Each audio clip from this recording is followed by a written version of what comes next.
Bon, j'espère que vous allez bien. J'étais en pleine immersion spirituelle et voilà que je découvre avec stupeur quand on parle d'une série, celle de Nawel Madani. Nawel Madani fait partie des humoristes issus de l'immigration qui, pour pouvoir faire rire les gens ou monter ou faire du buzz, est obligé de se foutre de la gueule de sa propre communauté. Jamel Debbouze est passé par là, Malik Bentala. Cette série a fait polémique auprès de nombreux maghrébins musulmans qui ont dénoncé une certaine caricature, cliché. Alors, je me suis dit de faire une analyse rétrospective sur cette série dont il y a beaucoup de choses très intéressantes à dire. Instrumentaliser le ramadan, le contexte du ramadan dans lequel chaque musulman a pour but de se reconnecter au divin, de délaisser ses péchés et de se concentrer uniquement sur le spirituel.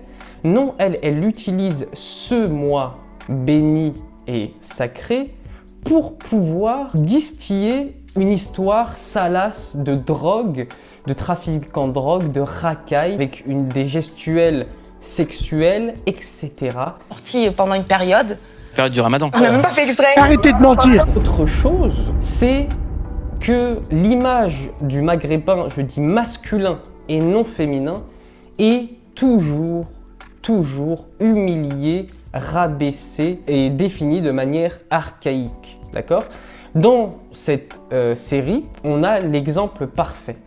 On a toujours la femme maghrébine qui essaye de s'intégrer à son beau pays, qui bénéficie d'une ascension sociale, mais qui est éternellement freinée par son pendant masculin musulman qui, lui, est archaïque, est un délinquant. C'est l'histoire de Farah, qui est une jeune journaliste qui approche son rêve du bout des doigts et son frère va faire une énorme bêtise et elle va mettre sa vie et la vie de sa famille en péril et avec ses sœurs et sa nièce.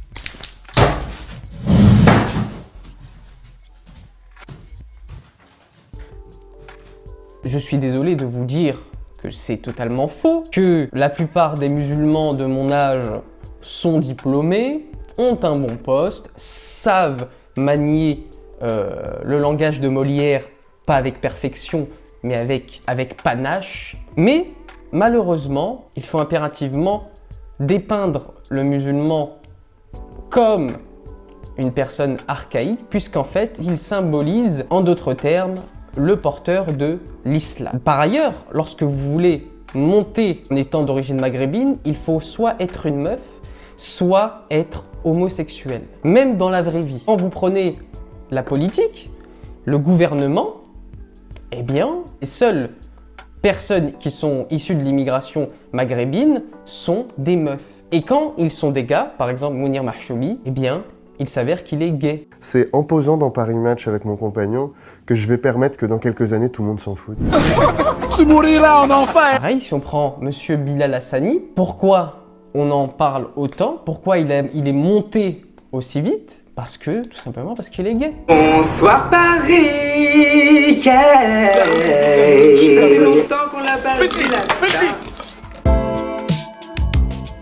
Mais il y a une mise en avant volontaire de l'homme noir. Ça reste un avis objectif, je ne dis pas si c'est bon, si c'est mauvais, je constate. Là, on reste sur la constatation. On est nullement sur le jugement. Si on prend la personnage principale, Paola, qui est censée incarner une Algérienne, il s'avère qu'elle est une Capverdienne, italienne, je sais pas quoi. Paola, qui est capverdienne et italienne pour jouer le rôle d'une jeune maghrébine. Donc, à travers l'incarnation de la maghrébine, on a le message substantif du métissage. Et on ne le retrouve pas uniquement dans cette série. Lorsque c'est pour faire un maghrébin qui est une racaille, là, on prend vraiment un acteur rebeu. Mais lorsque celui-ci est une personne qui est entreprenant, qui a fait quelque chose dans sa vie, qui a réussi, dans ce cas-là, on prend un acteur noir. Je vais vous donner des exemples. Intouchable, le deuxième film le plus vu de tous les temps. Vous connaissez l'histoire, un handicapé dont un noir s'occupe, qui est incarné par Omar Sy. C'est tiré d'une histoire vraie, et dans l'histoire vraie, c'est un arabe qui s'occupe de celui qui joue François Cluzet, qui s'appelle Abdel. Pareil, si vous prenez L'Ascension, un film incarné par Ahmed Silla, pourquoi ils ont choisi un noir? En sachant que dans l'histoire vraie, c'est un franco-algérien qui décide de faire ça, qui s'appelle Nasreddine. Pourquoi? Parce qu'il ne faut surtout pas, dans leur politique de consommation de médias de masse, donner une image entreprenante de l'arabe qui symbolise le musulman pour se détacher, pour donner une image négative in fine de l'islam. On met toujours en avant l'homme noir dans les films, dans les séries de médias de masse pour inciter au métissage, tout simplement. Alors certains me diront oui, tu mens, c'est la vraie vie, ce ne sont pas des clichés, etc., etc.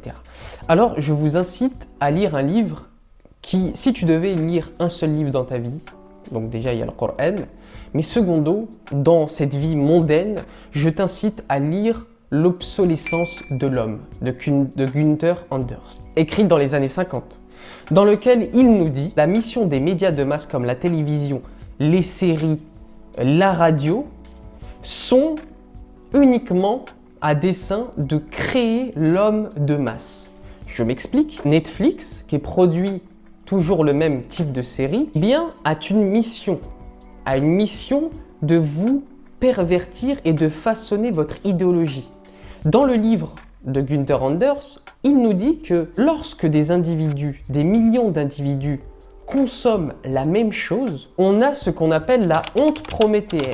Cette notion qui est décrite dans le livre, dans laquelle l'homme, lorsqu'il voit une technologie achevée, qui n'est pas humaine, donc la fiction, eh bien, l'homme développe une honte. C'est-à-dire qu'en fait, il a honte d'être un homme qui a des défauts et dans laquelle la réalité ne colle pas à la fiction qui est censée être parfaite. Du coup, l'homme reproduit inconsciemment la fiction qu'il a consommée dans sa vie réelle, puisqu'il est persuadé que c'est la vérité. Et donc, Netflix, en sachant ceci, produit des films et des séries dans lesquels il distille des idéologies nauséabondes, dans lesquelles le consommateur, les millions de consommateurs, vont reproduire cette idéologie dans leur vraie vie sociale. C'est ça qui est dangereux dans la série de Nawel Madani, mais qui ne se restreint pas à la série de Nawel Madani. Toutes les séries, tous les films où il y a cette idéologie d'apologie du métissage, d'exacerbation du lobby LGBT, de la violence, de la drogue, du manque de respect des aînés, des parents, etc., etc. Cette fiction ne dépeint pas la vérité, elle dépeint une certaine vérité minoritaire. Mais nous, comme on regarde tous la même chose, c'est pareil pour BFM TV, CNews, eh bien, on est persuadé par la honte prométhéenne qu'ils ont la vérité absolue. Et comme ils ont la vérité absolue et qu'il y a un décalage avec nous, on reproduit cette vérité absolue pour que cela puisse concorder. Vous comprenez la perversité de tous ces médias de masse qui sont distillés dans nos foyers. Et avant, on était autour d'une table, on racontait sa vie. Maintenant, on est devant nos écrans. Avant, il y avait la télé. Bon, on était sur le même canapé. Mais maintenant, on a tous nos smartphones. C'est-à-dire que même la consommation de l'écran, on nous sépare aussi de le peu de proximité que l'on avait. Voilà mon Haya, c'est tout pour cette vidéo. J'espère que ça t'aura plu. Et on se dit à la prochaine pour de nouvelles aventures.